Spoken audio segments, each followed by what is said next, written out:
I teatri di Napoli, dall'Enciclopedia della canzone napoletana di Ettore De Mura. Torniamo al 1969 e scopriamo qual era la situazione di allora. Caffè all'Occa.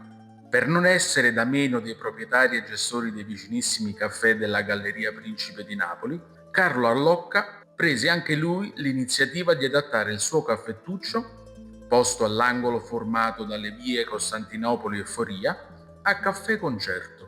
La piccola sala, che sin dall'ultimo decennio dell'Ottocento aveva ospitato anziani e tranquilli clienti, gli permise di ricavarvi una trentina di posti. I cantanti, che avevano per accompagnatore il maestro Carlo Mirelli, godevano di contratti che duravano lungo tempo.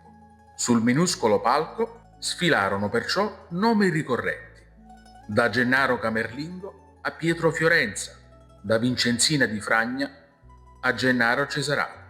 La struttura propose spettacoli per circa 15 anni. Il caffè è da ricordare altresì per un evento che per la canzone napoletana è da definire storico: il battesimo d'arte di Gennaro Pasquariello. Dopo il 1969, alcuni di questi teatri hanno cambiato forma, nome, gestione. Sono attivi ancora oggi o, nel peggiore dei casi, non esistono più.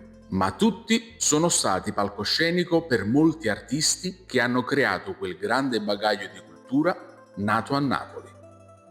Non vi scordate